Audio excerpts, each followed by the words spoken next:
वाह।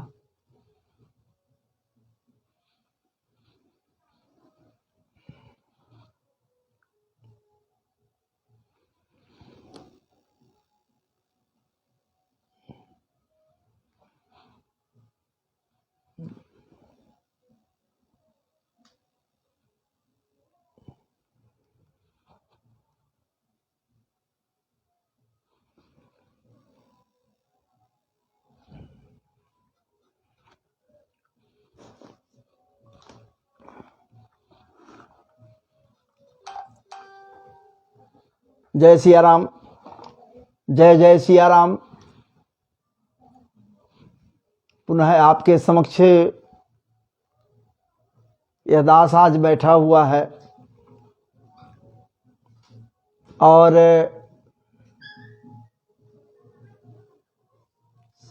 सब कुछ है, लेकिन यदि वो नहीं है तो सब सुना होता है। इसलिए रहीम कवि कहते भी हैं, रहीमन पानी राखिए, रहीमन पानी राखिए, बिन पानी सब सून, और पानी गए न उबरे, मोती मानुष चून। ये पानी और कुछ नहीं महाराज जी, वही राम, प्रभु श्री राम ही तो पानी के रूप में है। वो पानी जल मत न समझ लीजिए, वो पानी प्रतिष्ठा, क्या बात है। वो पानी आपका महत्व, रुतबा, विचार, व्यवहार, सद्गुण, सद्बुद्धि, सद्विवेक, उत्तमोत्तम विवेक। महाराज जी, आपकी सौरभ्यता का मतलब ये नहीं कि आपके शरीर से सुगंध निकल रहा है, नहीं निकल रहा है, लेकिन यदि आपके अंदर सौरभ्यता है, हमारे अंदर यदि सौरभ्यता है, सबके अंदर यदि सौरभ्यता है, तो महाराज जी आपके रोके नहीं रुकेगा, किसी के रोके नहीं रुकेगा, ये तो फैलेगा ही। ये सौरभ्यता ऐसा चीज, सौरभ्य ऐसा चीज, जब सौरभ्यता आ जाएगा, अब प्रभु प्रेम की सौरभ्यता, जो अकारण करुणा वरुणालय है, उसके प्रेम की सौरभ्यता, प्रेम की प्रगाढ़ता, प्रेम में प्रोन्नति, क्या बात है। परिष्कृत प्रेम पराग में नित्य स्नान करते रहें, नित्य निमज्जित होते रहें प्रेम पराग से, प्रेम परागानुभूत हो जाएं। किसके? उस प्रभु श्री राम के, उस प्रभु श्री राम के प्रेम पराग में महाराज जी बस परिष्कृत तो हो जाना है। प्रेम पराग में जिस दम परिष्कृत हो गए, परीक्षित हो जाइएगा। क्योंकि कहा गया है, जिनके हृदय श्री राम बसे, वो और का नाम लिए न लिए। जिनके हृदय श्री राम बसे, वो और का नाम लिए न लिए। ये मैं नहीं कह रहा, मैं भी कह रहा हूं आज आपके समक्ष, लेकिन ये महाराज जी न जाने पहले पहले क्या बात है। जिनके हृदय श्री राम बसे, वो और का नाम लिए न लिए। किसी का नाम ले नहीं ले, उसे कोई मतलब नहीं है। हैं तो बहुत सारे, इतने लोग हैं, इतने इतने ऐसे ऐसे हैं, देवादि देव ऐसे ऐसे हैं, जिनका नाम न भी लिया जाए, लेकिन यदि राम का नाम लिया जाए, कहीं भी जहां बैठे हैं वहीं से राम का नाम लिया जाए, तो जिनके हृदय श्री राम बसे, वो और का नाम लिए न लिए। हाँ हाँ, ये बात तय है। तो महाराज जी, जिनके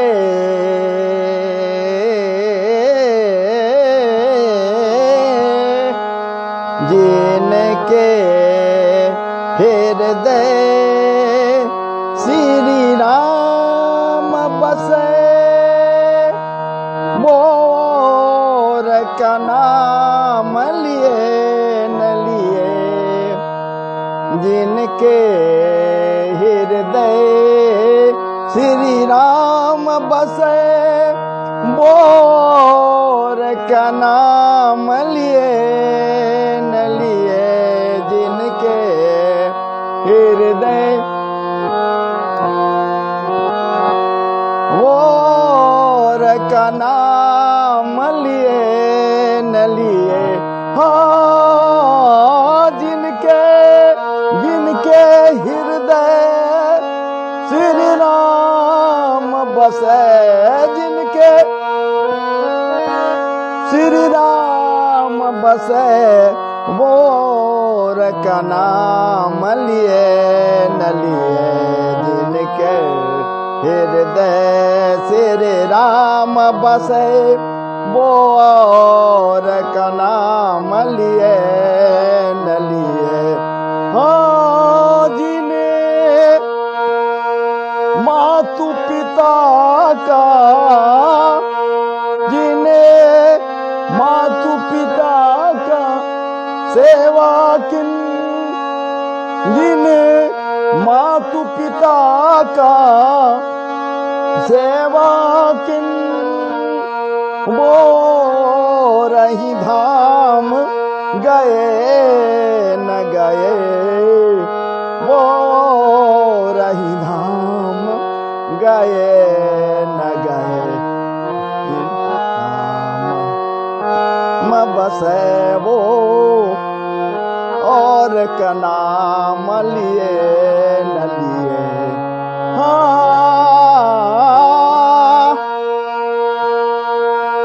जिन्हें काशी मथुरा तीर्थ करे, कोई काशी मथुरा तीर्थ करे, जिन्हें काशी मथुरा तीर्थ करे, कोई हरि मंदिर में, कोई हरि मंदिर में, कोई हरि मंदिर में भजन करे, जिन्हें राम के धाम को धारण किए, वो रही काम किए न किए, जिनके हृदय श्री राम बसे, वो का नाम लिए न लिए। तो महाराज जी,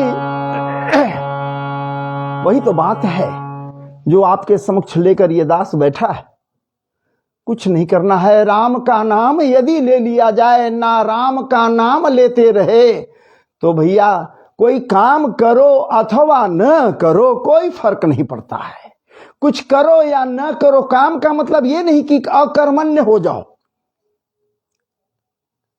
कर्म तो करना पड़ेगा। कर्म न कीजिएगा या कोई न करे कर्म, मैं न करूं कर्म, मैं कर्म ही तो कर रहा हूं आपके समक्ष, लेकिन उनके नाम को लेते हुए ये कर्म कर रहा हूं, लेने का कर्म कर रहा हूं, नाम लेने का कर्म कर रहा हूं। तो यदि न किया जाए तो इससे बड़ा पाप और कुछ नहीं होगा महाराज जी। तो इससे बड़ा पाप और कुछ नहीं होगा कि कर्म न करें, कर्मच्युत हो जाएं। तो कर्म तो करना होगा, सब कुछ करो तो उनका नाम भी लेना पुण्य का कार्य है, पाप का कार्य नहीं है, तो नाम तो लेते रहना है।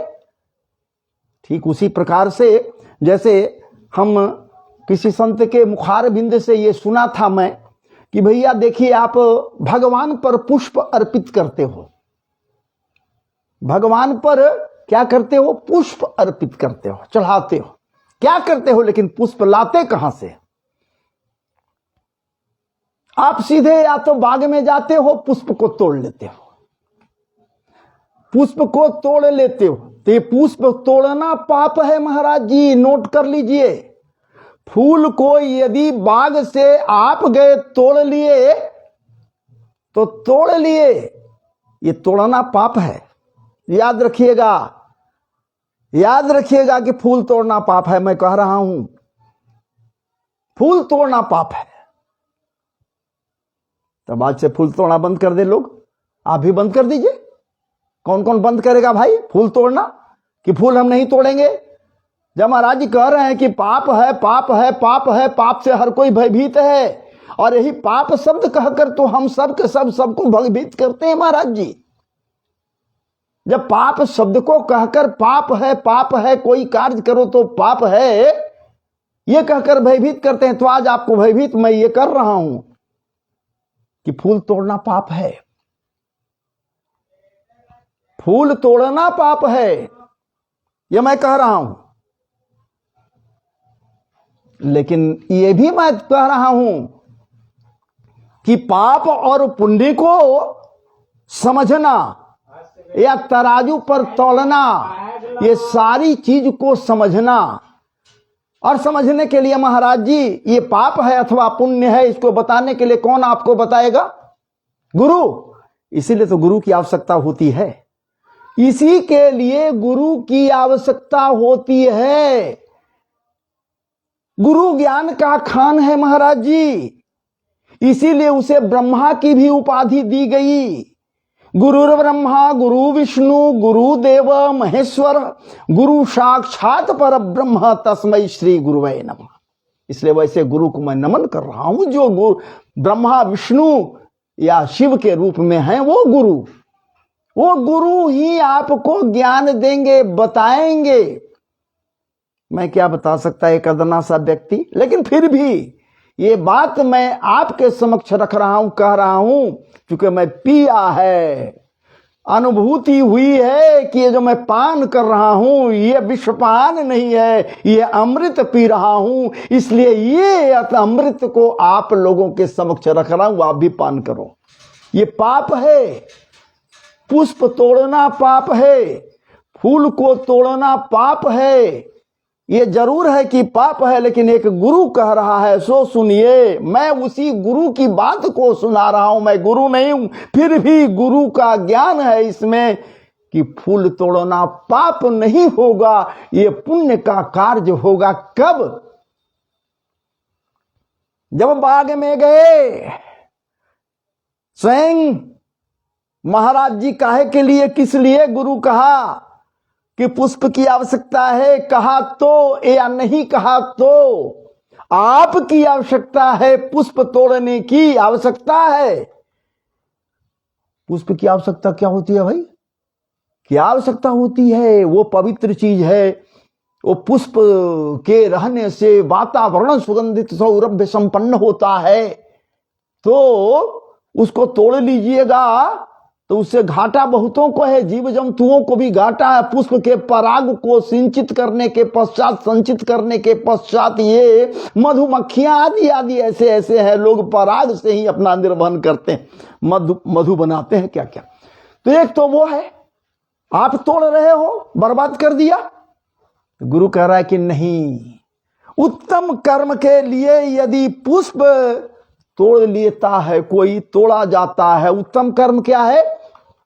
भगवान श्री राम प्रभु के श्री चरणों में समर्पित करने के लिए, अथवा देवताओं के श्री चरणों में समर्पित करने के लिए, अथवा उत्तम कर्म करने के लिए पुष्प को तोड़ा जा रहा है।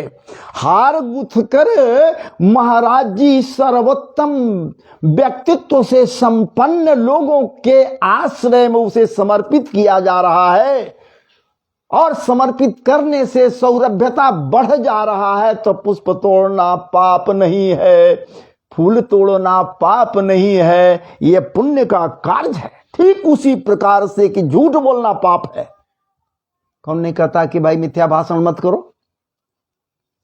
वाह वाह वाह वाह वाह वाह। हम कहते हैं कि मिथ्या भाषण मत कर भैया, झूठ मत बोलो, झूठ मत बोलो, झूठ मत बोलो।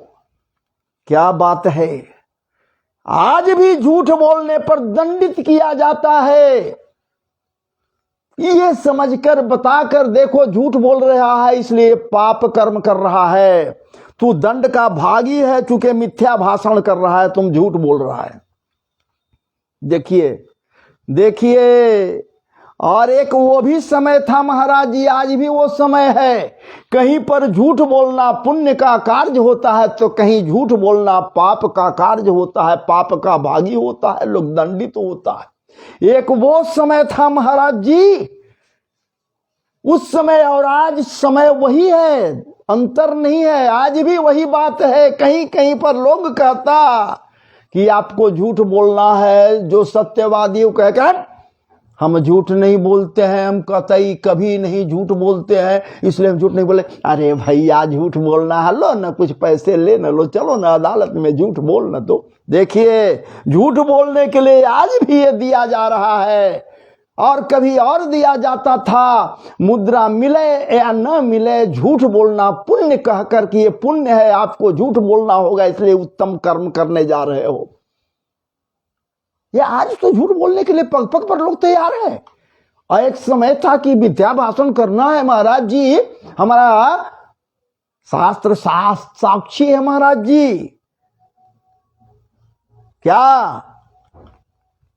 आपको विदित है, आपको ज्ञात है, आपको पता है महाराज जी, जब अध्यात्मीय परिवेश में आप आइए ना, वहां चलिए ना आप कुरुक्षेत्र के मैदान में, जहां कौरवों और पांडवों के मध्य महाराज जी क्या बात है, युद्ध कांड चल रहा है, युद्ध है, आज युद्ध है। जब वहां तो गुरु द्रोणाचार्य, देखिए गुरु की प्रगाढ़ता, गुरु की प्रखरता, गुरु के सर्वोत्तमता को महाराज जी निकृष्ट बनाने के निमित्त क्या क्या कर्म कुकर्म किए जाते थे उस समय भी या हो रहे हैं।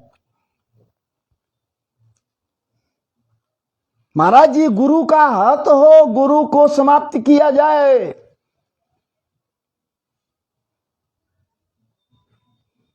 गुरु का गौरव बर्बाद हो जाए, समाप्त हो जाए, गुरु ही स्वयं समाप्त हो जाए। और इसके लिए झूठ बोलने को कहा जा रहा है। किसको? विचार कीजिए, उसको जो साक्षात धर्मराज है, युधिष्ठिर धर्मराज है, जिसे कहा जा रहा है कि तुम एक बार झूठ बोल दो, एक बार यहां झूठ बोल दो तो तुम्हारी विजय हो जाएगी। अगर झूठ नहीं बोले तो तेरी जय नहीं होगी, तेरा विजय नहीं होगा, तुम समूल रूप से बर्बाद हो जाएगा। क्योंकि गुरु के हाथ में क्या है? शस्त्र है, अस्त्र है। गुरु महाराज जी अपने व्यक्तित्व के धनी हैं, और उसी व्यक्तित्व के कारण गुरु की गरिमा बनी है, गुरु का गौरव है। और वो भी कौन? महाराज जी कोई साधारण गुरु नहीं है, दोनों के गुरु हैं महाराज जी। आपको ज्ञात है,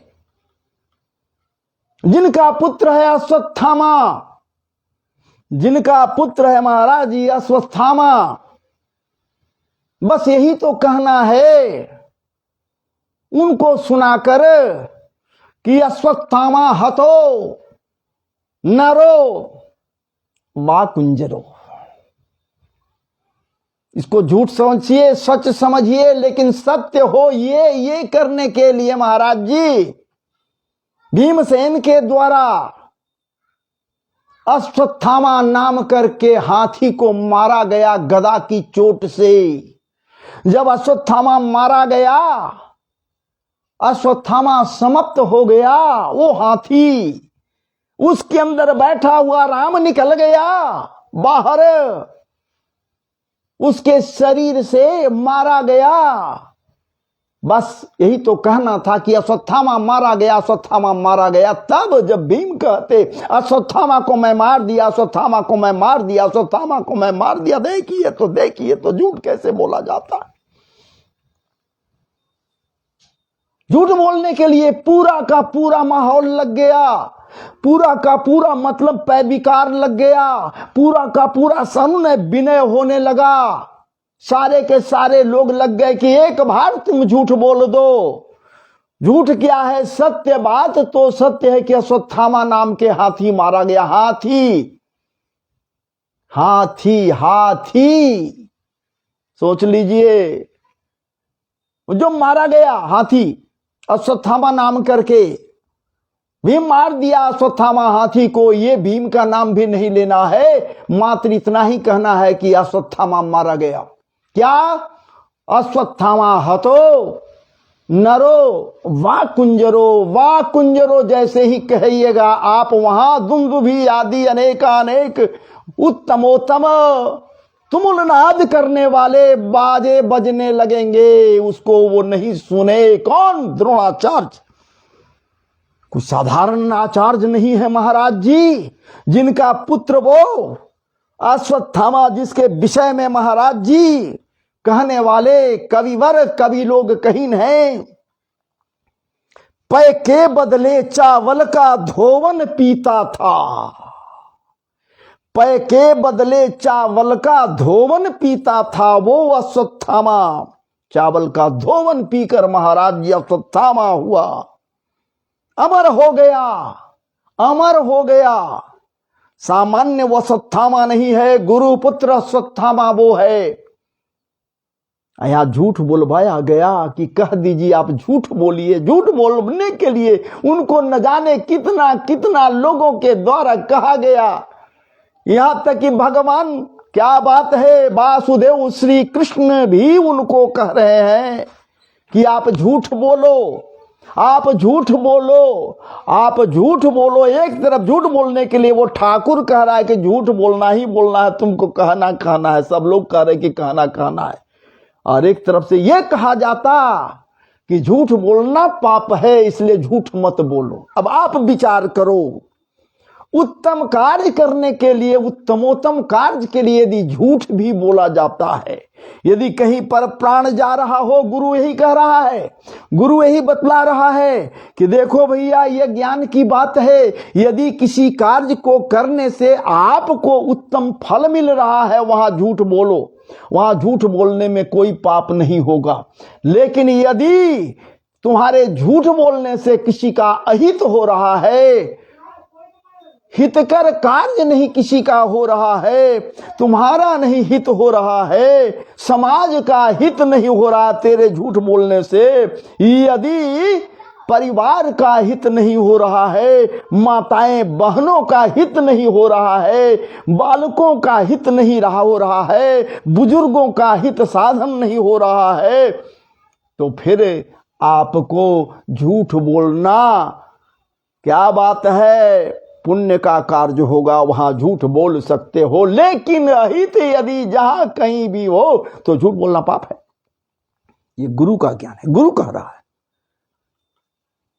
अरे यहां तो महाराज कह रहे हैं कि जिनके हृदय श्री राम बसे, आपका भक्ति पूरित हृदय में यदि राम का निवास हो गया, राम बस गया, जो रमण बिहारी है, राम और कृष्ण दो नहीं है, एक ही है, दोनों यदि बस गए, कोई एक बस गया, यदि कृष्ण बस गए तो अकेला कृष्ण नहीं बसेंगे।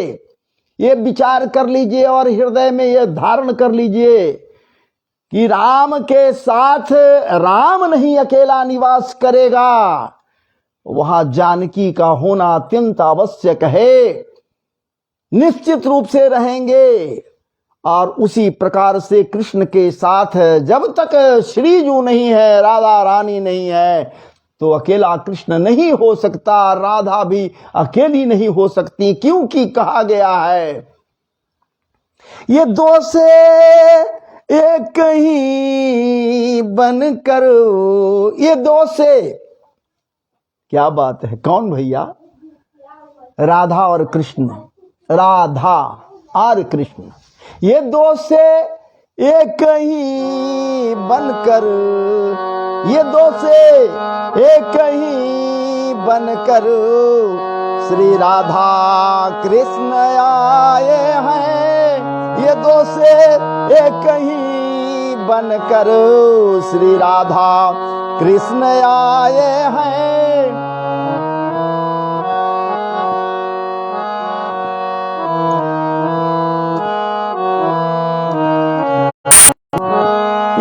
से ये कहीं बनकर श्री राधा कृष्ण आए हैं। अनोखे अनोखे गौर बन करके, अनोखे अनोखे गौर बन करके, अनोखे गौर बन करके श्री राधा कृष्ण आए हैं। अनोखे गौर बन करके श्री राधा कृष्ण आए हैं। ये दो से एक ही बनकर श्री राधा कृष्ण आए हैं। श्री राधा कृष्ण आए हैं। राधा राधा बस, राधा बस ले नहीं जाने, राधा राधा बस ले नहीं जाने, राधा बस ले नहीं जाने, कृष्ण बस दे नहीं जाने, राधा बस ले नहीं जाने, राधा बस ले नहीं जाने, कृष्ण बस दे नहीं जाने, राधा बस ले नहीं जाने, कृष्ण बस दे नहीं जाने। राधा रस, राधा रस प्रेम पीने को श्री राधा कृष्ण आए हैं। राधा रस प्रेम पीने को श्री राधा कृष्ण आए हैं।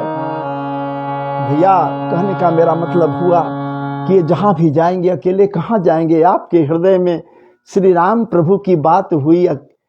जिनके हृदय श्री राम बसे, जिनके हृदय श्री राम बसे, वो और का नाम लिए न लिए।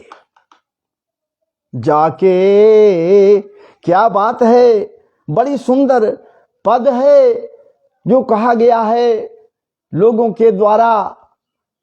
क्या बात है, भक्तों के द्वारा कही जा रही है, जिनके हृदय श्री राम बसे। और दूसरे तरफ है, जाके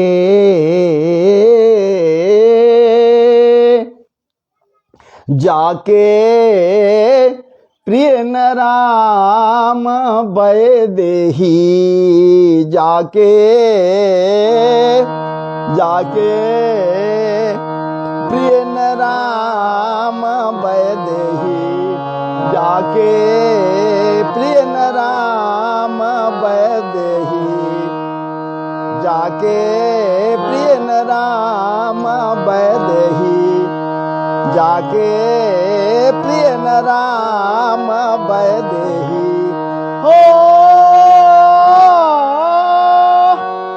जाके प्रिय न राम, जाके प्रिय न राम वैदेही, जाके प्रिय न राम वैदेही, जाके प्रिय न राम वैदेही।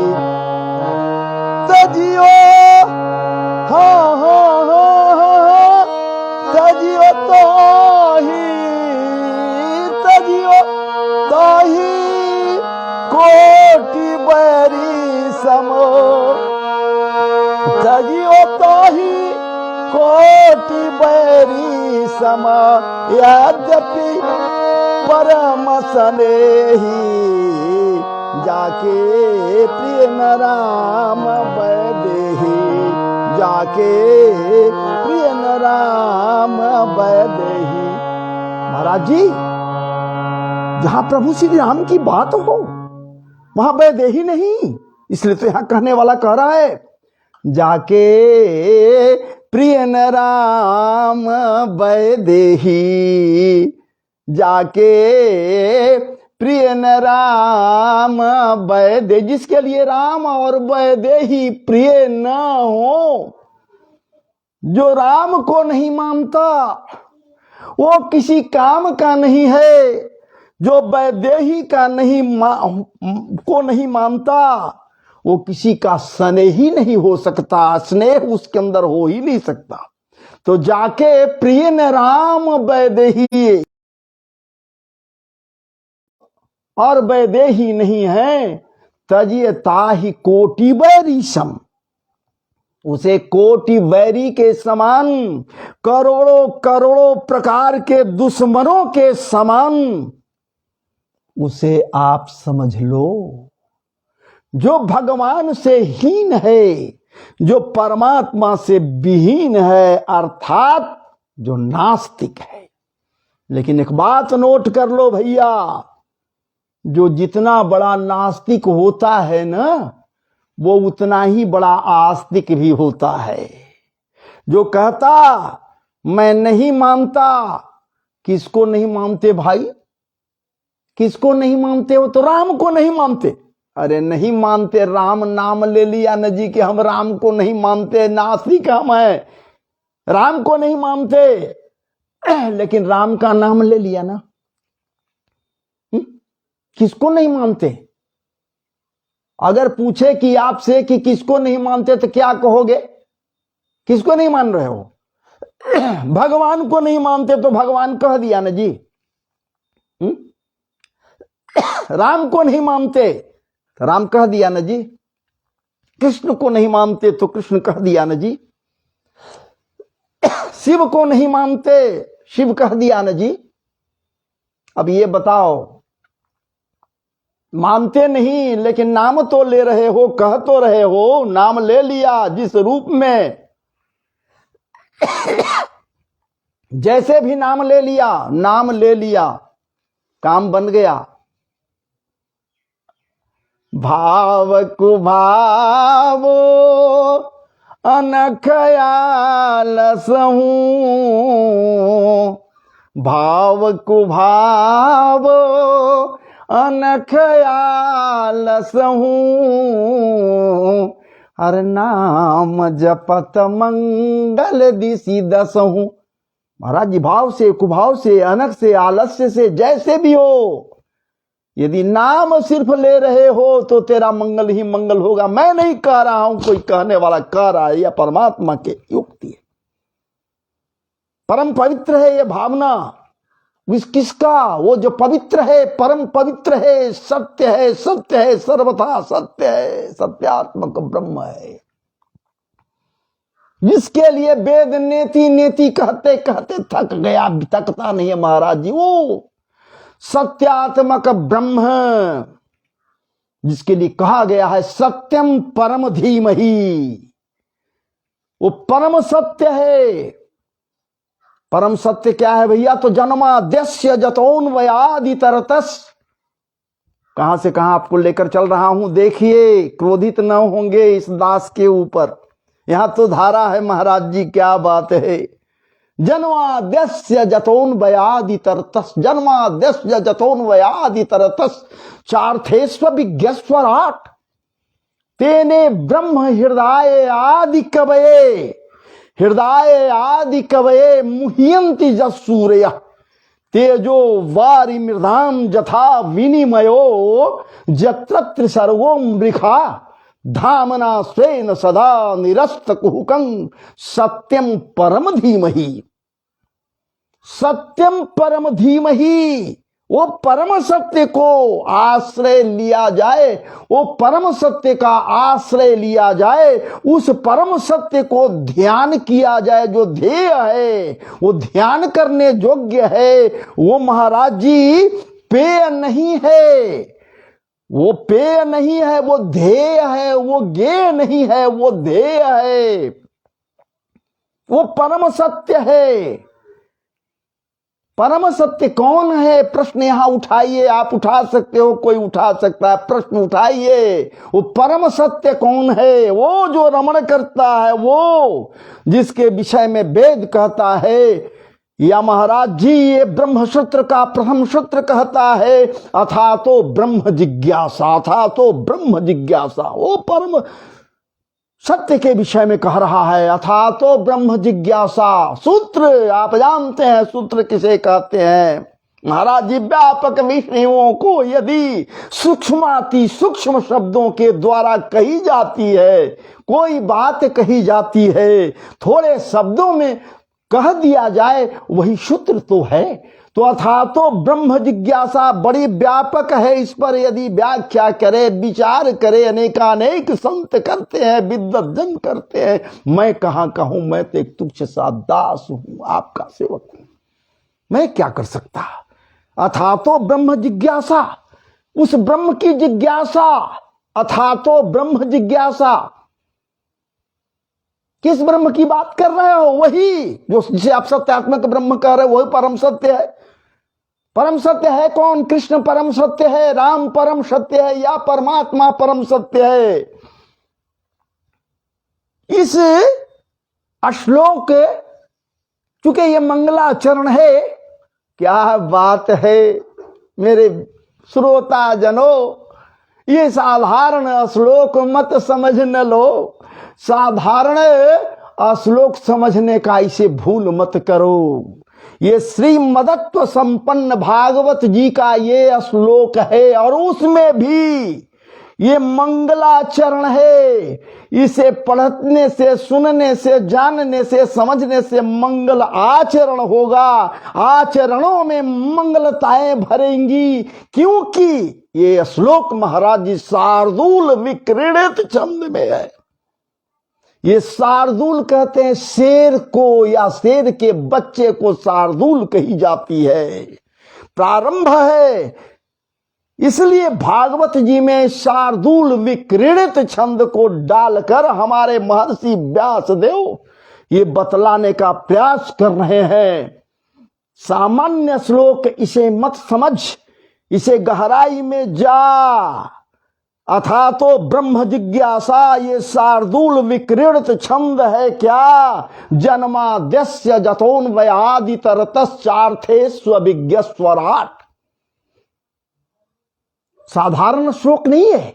जन्माद्यस्य जतोन्वयादितरतश्चार्थे स्वविज्ञ स्वराट, तेने ब्रह्म हृदय आदि कवये मुह्यन्ति जत्सूरयः, तेजो वारि मृदाम जथा विनिमयो जत्रत्र सर्गो मृखा, धामना स्वेन सदा निरस्त कुहुकं सत्यम परम धीमहि।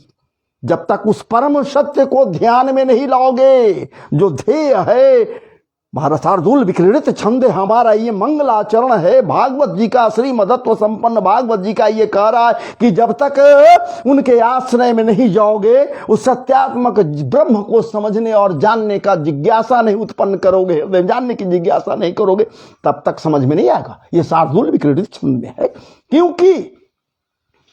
क्योंकि तब तक तुझे असत में सत्य दिखलाई देगा, असत में सत्य दिखलाई देगा। कभी सत्य को नहीं समझ पाओगे, असत को नहीं समझ पाओगे। मृग मरीचिका, मृग तृष्णा में डूबते रहोगे। इस शार्दूल विक्रीडित छंद जो है, ये श्लोक जो है भागवत जी का, महाराज जी क्या बात है। श्रीधर स्वामी जी महाराज कम से कम 108 प्रकार से विवेचना की ने, इसकी व्याख्या की ने। हमें क्या औकात है कि हम आपको कुछ सा आपके समक्ष रखने का दास प्रयास कर रहा है। एकाएक आ गया लाइन में, तो मैं रखने का प्रयास किया या कर रहा हूं। शार्दूल विक्रीडित जन्माद्यस्य जतोन्वयादितरतश्चार्थे स्वविज्ञ स्वराट। स्वराट स्वयं स्वराट है। और सबसे बड़ी बात है यहां करें कि ध्येयम सदिये सत्यम परम धीमहि, किसको ध्यान किया जाए? परम सत्य को ध्यान किया जाए। ये परम सत्य क्या है भैया? वही परम सत्य है जिसका जवाब तुरंत इसी श्लोक में मिला महाराज जी। ब्रह्म सूत्र का दूसरा सूत्र है जन्माद्यस्य जतः। देखिए क्या बात है,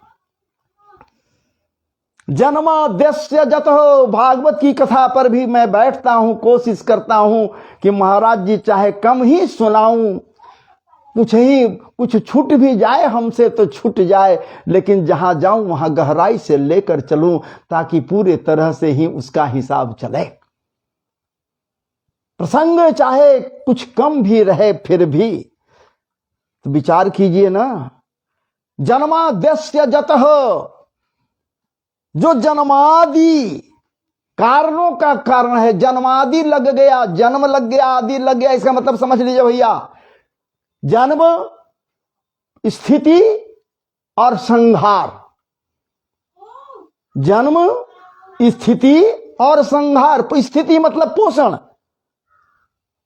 वो ब्रह्म तीन रूपों में तीन कार्य को करने के लिए वो महाराज जी क्या बात है, तत्पर है। वो ब्रह्मा के रूप में जन्म, सृष्टि, और विष्णु के रूप में स्थिति, पोषण, और रुद्र के रूप में संहार। वही तीनों चीज को उसी के हिसाब से होना है। जन्माद्यस्य जतः, जितने कार्य हैं वो सब के सब इन्हीं तीन कारणों का कारण हो सकता है। महाराज यह है वो परब्रह्म परमात्मा जो है, जिसको ध्यान करने की बात कही जाती है, जो परम सत्य है।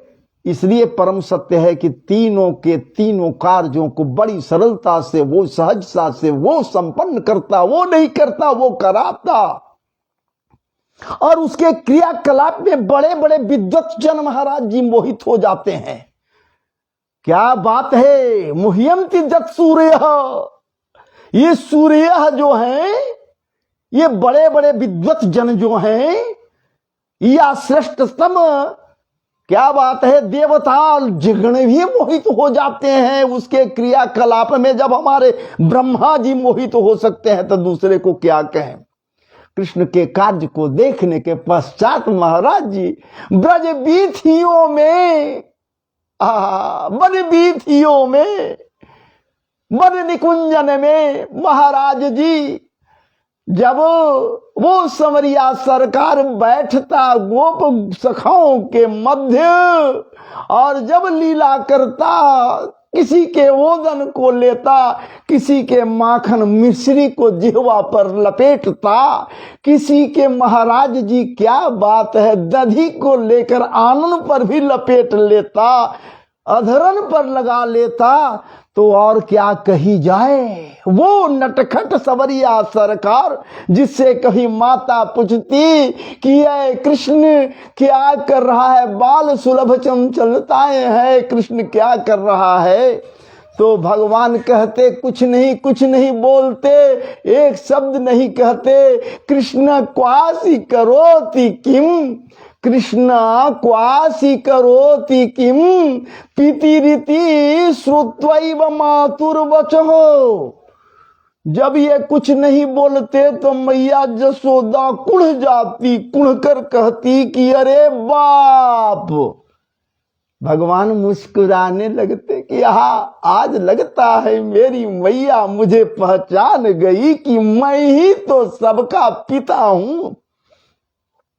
मुस्कुराते, अरे बाप, कृष्ण क्वासी करोति किम पितिरिति श्रुत्वैव मातुर्वचः, श्रुत्वैव मातुर्वचः। क्षमा करेंगे, आपके लिए जो मधुर है उसे परोसने का ये दास प्रयास कर रहा है। बड़ा पाकर पीकर देखो तो सही। कृष्ण क्वासी करोति किम पितिरिति श्रुत्वैव मातुर्वचः। माता के वचन को सुनकर, श्रुत्वैव सुनकर, संवरिया सरकार कुछ नहीं बोलते हैं। क्या कर रहे हो? तब जब आती है सामने में मैया जसोदा कहती है कि रे छोने, अरे लल्ला क्या कर रहा है, तो हमारे संवरिया सरकार क्या कह रहे हैं सुन लीजिए जरा सा। मातः कंकण, मातः कंकण पद्मराग महसा।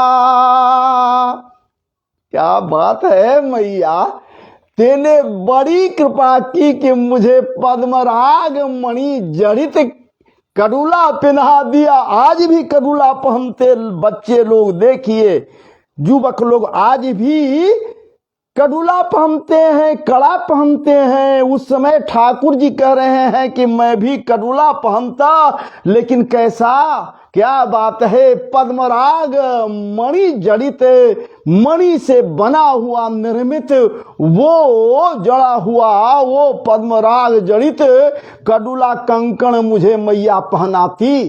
तो वही कह रहे हैं, मात कंकण पद्मराग महसा पाणिर ममा तप्यते। ऐ मैया, तेने मुझे मेरे कलाइयों में पद्मराग मणि का कडूला पहना दिया है मैया। और जब सूर्य का प्रकाश पड़ रहा है तो पाणिर ममा तप्यते, मेरे कलाइयां तप रहे हैं मैया, अति ताप महसूस कर रहा हूं मैया, उष्णता मुझे प्राप्त हो रहे हैं मैया, ये कलाइयां जल रही हैं मैया। इसलिए मैं माखन जो शीतल होता है भांड में अपने कलाइयों को डाल दिया है मैया और शीतल कर रहा हूं। माखन से भरे भांड में कलाई को डालकर शीतल कर। मैया कहती है, अरे लल्ला तो ये न बता, ये तो कलाई को शीतल किया, लेकिन तेरे होठ पर क्यों लगे हुए हैं? देखिए तो सही लल्ला क्या कह रहा है। लल्ला से कह रही है माता कि ये बेटे ठीक है, कलाई को शीतल कर रहा था, चलिए मान लिया, ये मां पद्मराग मणि जड़ित है इसलिए तप रहा है, लेकिन ये अधरन पर लपेटे हुए माखन कहां से आ गया, ये कैसे हुआ? तो अरे मैया, अरे माते, तू बड़ी सीधी हो। अरे मैया, तू सीधी ही नहीं बड़ी भोली हो, तुम नहीं समझ पा रही हो। भगवान इशारा कर रहे हैं कि अरे मैया, तू इतनी भोली है कि मेरे नटखटेपन को समझ नहीं रही है कि मैं क्या कहने जा रहा हूं।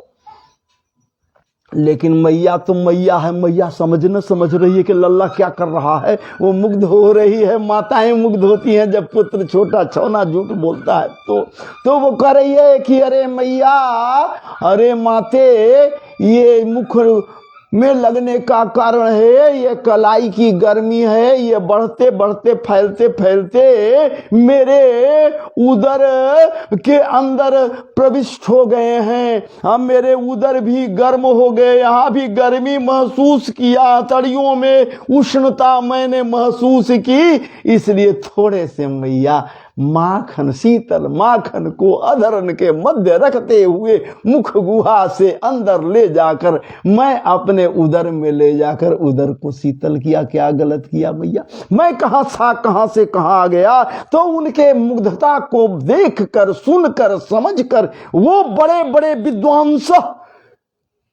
वैसे विद्वान जो ब्रह्मा है महाराज जी, वो मुग्ध हो गए। और मुग्ध हो गए तो अपना कृत्य करना शुरू किए। इतने मोहित हो गए उनके कुछ भला कैसे ये ईश्वर कैसे हो सकता है, ये भगवान कैसे हो सकता है भाई? जैसे मैया सती मोहित हो गई थी, देखिए वहां भी मैं इशारा कर रहा हूं, मैया सती मोहित हो गई थी भगवान श्री राम प्रभु के विषय में, ये सुनकर, ये जानकर कि ये परमात्मा है, विचार कर रही हैं अगर ये परमात्मा है तो अंतर्जामी क्यों नहीं हो सकते? ये फिर सामान्य मानवों की भांति बन बन भटकते हुए क्यों कह रहे हैं, हे खगमृग हे खगमृग हे मधुकर श्रेणी, हे खगमृग हे मधुकर श्रेणी, तुम देखी सीता मृग नैनी। ये श्री राम यदि होते ब्रह्म तो मानवों, सामान्य मानवों की भांति इस तरह से भटकते क्यों फिरते? ये मोहित हो गई। तो जन्माद्यस्य जतोन्मयादि तरतश्चार्थे स्वविज्ञ स्वराट तेने ब्रह्म हृदय आदि कवये मुह्यंति जत्सूरया। आदि शक्ति भी मोहित हो गई। ये आदि शक्ति हैं कौन? मैया श्री राम प्रभु के कृत्य को, लीला को देखने के पश्चात मोहित हो गई, मोहित हो रही हैं। परीक्षा लेने लगी, ले ली, चाहे उनका जो हो जाए, लेकिन परीक्षा ले ली, मोहित हो गई। और ब्रह्मा को चाहे जो कहना पड़े, जो करना पड़े, ब्रह्मा भी महाराज जी परीक्षा भगवान को ले लीहिन, गोप ग्वाले को गायब कर दीहिन। वृंदावन के उस बनीय प्रदेश से सारे के सारे गोप ग्वालों को गायब कर दिए, उनके गाय बछड़े को गायब कर दिए, छुपा दिए। कहां? अपने यहां लोक में गायब करके छुपा दिए सबको। सामान्य बात नहीं है। विद्वांस, ये विद्वान भी मोहित हो गए उनके कृत्य को देखकर, और वो कर बैठे। बाद में उन्हें पश्चाताप करना पड़ा, ये पश्चाताप करना पड़ा। ये बात एक अलग है। ये ठाकुर जी की एक अद्भुत कृपा है, एकदम ठाकुर जी की अद्भुत कृपा है। और जब ठाकुर जी की अद्भुत कृपा है तो महाराज जी भला ये जो कृपा है, इसे और कौन कैसे क्या कह सकता है। तो चलिए आपके समक्ष आपके लिए जो लेकर आया, हालांकि मेरा मन नहीं कर रहा है कि अभी छोड़ दूं, जब तक आपके समक्ष कुछ कहा ही नहीं, कुछ लेकर आया ही नहीं। प्रसंग सुंदर सा था। अभी तो ये सुंदर प्रसंग या फिर मंगलाचरण का ये जो सुंदर समावेश हुआ एकाएक, अभी इसको हम स्पष्ट कर ही नहीं सके हैं। इसलिए चलिए अब मैं विराम ले रहा हूं। जय जय श्री राधे, जय सिया राम, जय जय सिया राम, जय सिया राम, जय जय सिया राम, जय सिया राम, जय जय सिया राम। चलिए।